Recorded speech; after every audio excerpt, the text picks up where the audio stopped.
All right. Morning, everybody.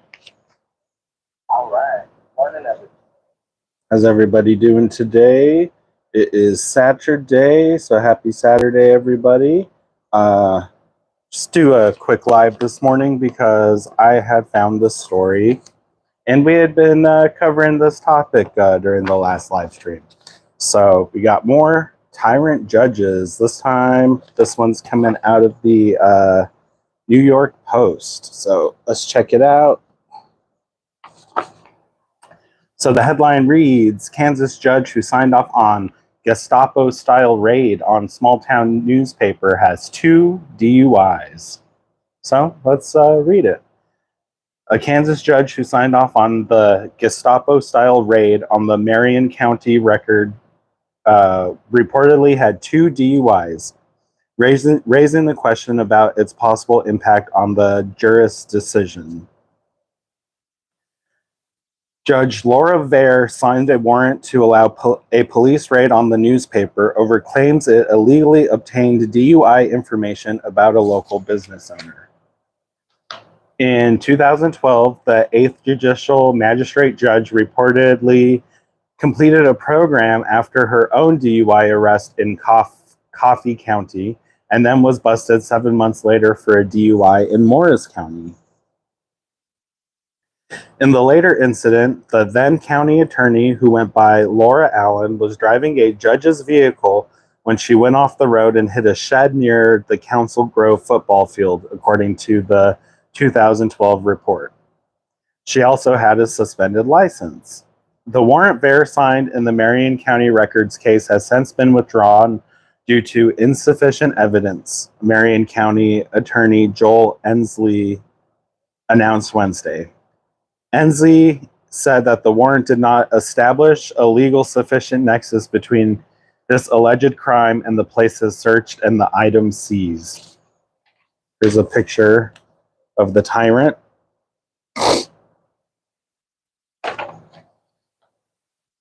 It says right under the picture,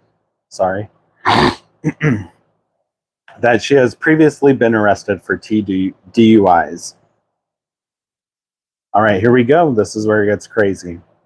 The newspapers, computers, cell phones, and reporting material were hauled out of the office, as well as from the publisher's home on Friday.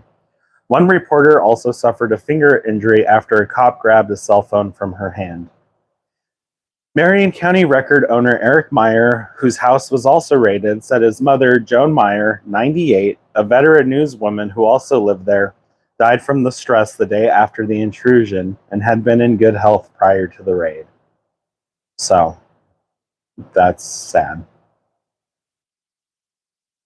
The warrant was issued after restaurant owner Carrie Newell, 46, accused the newspaper of illegally obtaining information about her DUI that could upend her liquor license application. An unknown person had leaked the documents to both the newspaper and Vice Mayor Ruth Herbel, showing Newell had a DUI on her record and that she was driving without a license.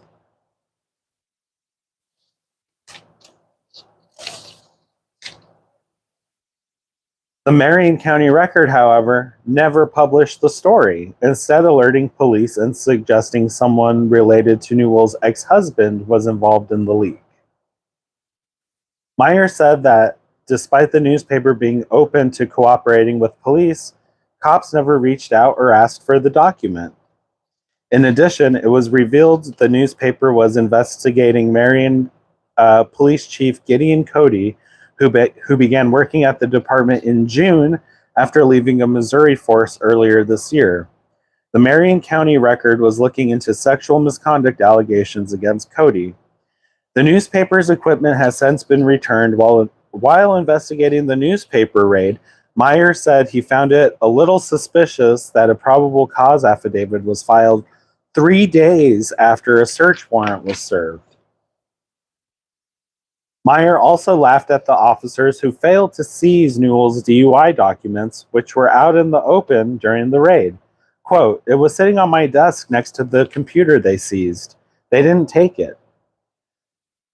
Meyer suspects the raid was triggered by the paper's investigation into Cody rather than Newell's DUI information. Quote, "It's just a speculation, oddities about what's going on here," the newsman said. As for the newspaper, which continues publication and has even had an influx of subscriptions, Meyer says the small team is going to carry on as it has always done. My mind right now is we're not going to change a thing about what we do because we didn't do anything wrong. And we may have done something right, Meyer told the reporter. If somebody wants to bully you, it must mean that they don't want you to have something. We don't know what it is, but what makes you even want it more. We don't know what it is, but that makes you want it even more. You cannot let bullies win. We have a staff that's very experienced, including myself, and we're not going to take any crap. So, there you go. More Tyrant Judges. This one seems to be triggered, from bad judges, bad police chiefs. So they were investigating the police chief, and they had turned in these documents to the police and the vice mayor of the town or city, and they didn't even publish anything. And then the next thing you know, they're getting raided just for practicing their First Amendment and reporting to the people what the corrupt city leaders in their town or city are up to. So, I believe that this headline is right. It was a Gestapo-style raid. What else could it be? All right, I got one more. So a while back, probably about a year ago, it came out that the Biden administration hired 87,000 new IRS agents and then started training and arming them. Later, there was a bill filed by Matt Gaetz called the Defund the IRS Act. Definitely failed, or not defund, disarm the IRS Act. Anyway, didn't work out. Long story short, we got the story coming out of Arizona, again from the 17th. So the headline is, IRS agent accidentally shot, killed by fellow agent during training at Phoenix gun range.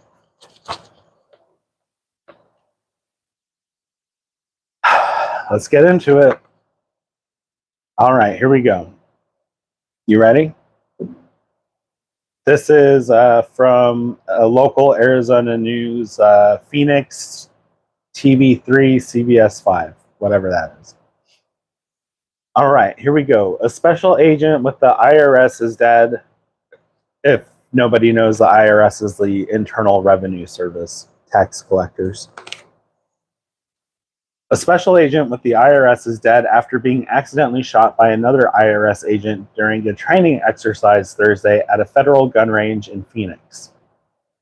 A spokesperson for the Federal Bureau of Prisons confirms that an accident occurred Thursday at their gun range, which multiple federal agencies were utilizing at the time, an interagency agreement. The spokesperson said no Federal Bureau of Prisons employees were injured in the incident.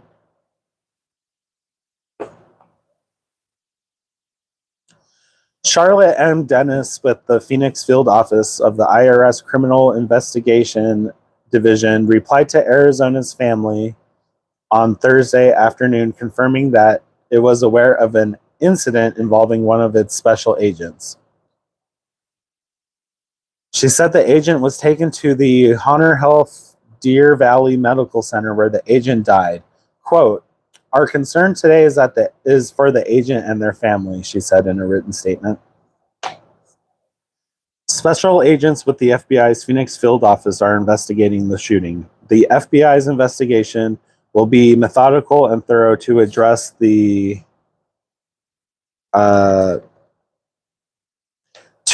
every element of the incident, an email statement said. These findings will then be turned into the U.S. Attorney's Office, District of Arizona for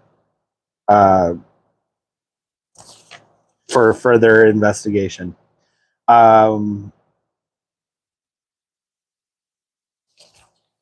So yeah, there you go. So not sure why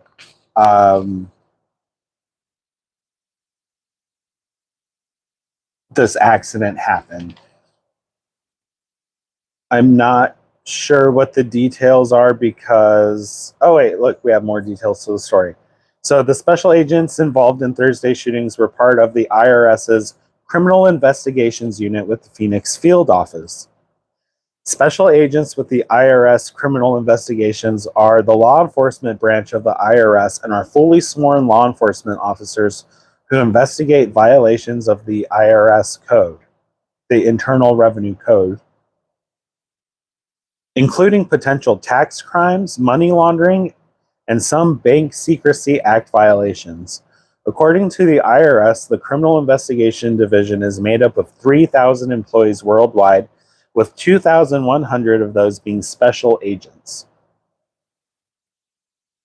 The IRS told Arizona's Family Investigates that the Phoenix Field Office of IRS Criminal Investigations covers 4 states: Arizona, New Mexico, Nevada, and Utah, and the office has approximately 90 special agents. So, Legally Armed America covered this a little bit. He showed some aerial footage from the training center where the accident or incident, the negligence happened. And he pointed out that it appeared that they were on a rifle range, like a long range. There's about a 50-yard distance from the banks to the targets. And if you are a IRS special agent, let's see what it said here, because I want to be exact. Investigating potential tax crimes, money laundering, and bank secrecy violations. I'm not sure what you're going to be doing with a rifle while you're investigating those blue-collar crimes, or I'm sorry, white-collar crimes, you know what I mean? It's like, cooking the books and stuff like that. Not sure why you'd need to be honing your long range accuracy and precision for enforcing something like that. The other thing is they had put out like the press picture back when they were announcing that all these agents were like getting trained. And there was a agent, I call him Agent Wheels because he was in a wheelchair, and he was pushed to the front of this, I guess, publicity campaign that the IRS was going for. So I just hope he was not involved in the incident as either the shooter or the deceased individual. It is sad. Somebody did lose their life, and we never want to see that, but let's just hope it wasn't Agent Wheels. And yeah, condolences from Deep South EDC. I don't think that the IRS should be hiring and arming 87,000 new agents, though. Remember that America was mostly founded on not wanting to pay taxes. So there you go. Anyway, guys, I'll leave that right there for you. It is hurricane season, so make sure that you have some sort of hurricane kit ready. Get all of your important paperwork together, someplace you could grab real quick, and that way when you need to go on the run. Anyway, make sure you get yourself a good flashlight like this one. This one also has a strobe. So that's pretty cool. And then, make sure you are well regulated. Make sure your firearms are maintained and in good working order. And with that, I want to thank everybody for watching. If you like my content, please hit that thumbs up button. If you watched on YouTube or Rumble, please leave a comment. Yeah, I'd like reading what you guys have to say, and I try to reply back to all of them. I recently,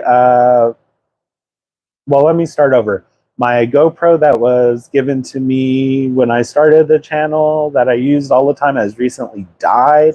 So I'm trying to get my camera replaced. So, I hate doing this, but if anybody can donate $1, my Cash App is in the description somewhere. You know, I'm a fellow poor, so I know that, you know, donating is hard. So if you can't do it, no hard feelings, but, you know, if you got $1 you could spare, go ahead and send it to me. And with that, I want to thank everybody for watching. I'm at 652 subscribers, so that's way more than I ever thought I'd ever get. So I appreciate everybody. I love everybody, and thanks for hanging out. Remember to stay well regulated. We'll catch you on the next one. Peace.